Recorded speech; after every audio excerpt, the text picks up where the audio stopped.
হাত জোড় করুন। সর্বমঙ্গল মঙ্গলে শিবে সর্বার্থ সাধিকে শরণ্যে ত্র্যম্বকে গৌরী নারায়ণী নমস্তুতে। নিন, ঘটের উপর দিন। ওং মা লক্ষ্মী বিদ্মহে বিষ্ণুপত্নী ধীমহি তন্ন দুর্গী প্রচোদয়াৎ।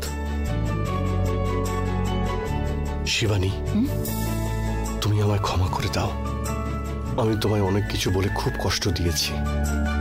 প্লিজ আমায় ক্ষমা করে দিও। ঠিক আছে, তুমি পুজোতে একদম সঠিক সময় এসেছো, সেটাই অনেক।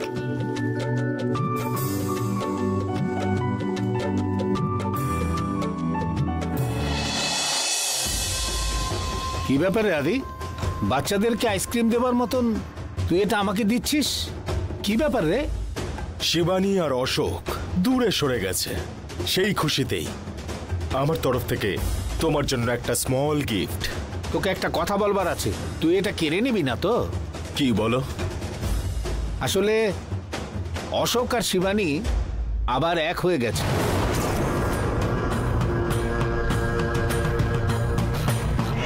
কি বলছো নাকি তুমি মামা? সকাল সকাল তুমি খেয়ে এসেছো নাকি?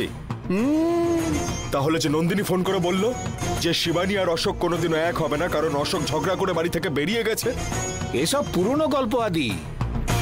অশোকের সাথে শিবানীর ঝগড়া হয়েছিল, এটা সত্যি। অশোককে ছেড়ে দিয়ে শিবানী পুজো শুরু করেছিল, এই কথাটাও সত্যি। পুরোহিত এই শুভক্ষণ শেষ হয়ে যাচ্ছে বলে উঠে যাচ্ছিল, আর সেই সময় অশোক এসে হাজির হলো।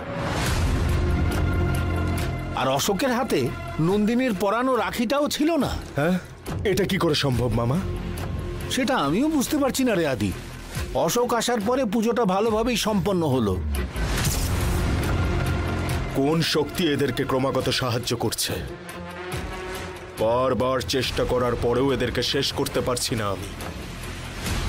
গুরুদেব নিজের শক্তি দিয়ে আমাকে একটা রাখি দিল, সেটা কাজও করলো, কিন্তু ওটা অশোকের হাত থেকে কে খুলে নিল?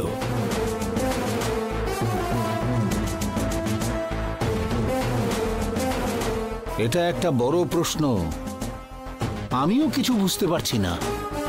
হতে পারে ও 10 বার বেঁচে যাবে, 100 বারও বেঁচে যাবে, 1000 বারও যদি বেঁচে যায়, এক না একদিন ও আমার হাতেই বলি হবে, তুমি দেখে নিও।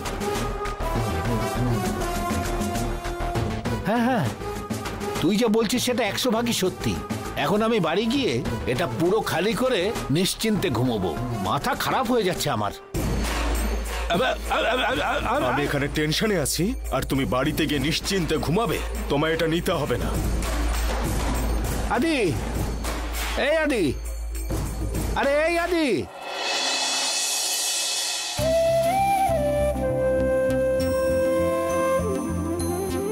আরে কত দেরি হয়ে গেল, কতক্ষণ লাগে ও রেডি হয়ে আসতে? আমি রেডি হয়ে চলে আসলাম, আর কাল কেমন বড় বড় কথা বলছিল। কমলা মা, এক গ্লাস জল। মনে হচ্ছিল তুমি কাউকে বকছিলে। তোমাকে বকছিলাম না, আমার বরকে বকছিলাম। তোমাকেই। আর কাকে? কতক্ষণ লাগবে এখানে রেডি হয়ে আসতে? আরে আমি তো এখন রেডি হতেই যাচ্ছিলাম, কিন্তু এই শার্টটা। শার্ট কি হয়েছে? হ্যাঁ কিছু না, বাদ দাও, আমি তো রেডি হয়েই এসেছি। তুমি তো রেডি হয়ে এসেছো, মেয়েকে ডাকি তাহলে। দুর্গা। আরে আরে, ও তো রেডি হচ্ছে, ওকে রেডি হতে দাও না। তুমি একটা কাজ করো, গাড়িতে গিয়ে বসো, আমি ওকে নিয়ে যাচ্ছি। কমলা মা। হ্যাঁ আনছি, ধরুন।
শিবানী, তোমার কিছু হয়নি তো? তুমি ঠিক আছো তো? এখানটা বসো। রূপা, শিবানী। আরে আরে, তোর মা কিচ্ছু হয়নি, ভয় পাস না। রূপা, এক্ষুনি ডাক্তারকে ফোন করো। ঠিক আছে দাদা বাবু। সাহেব, 1 মিনিট।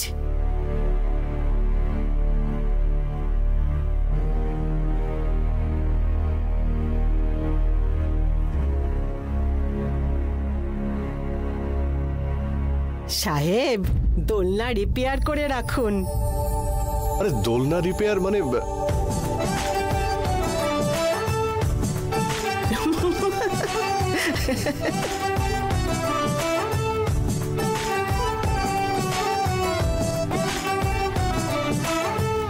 কমলা মা,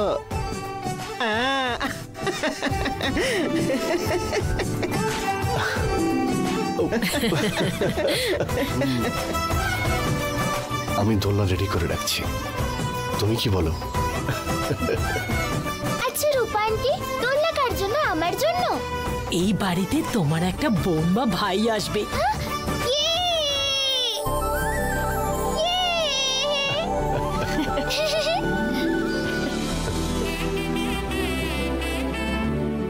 চলো ডক্টর দেখিয়ে আনি।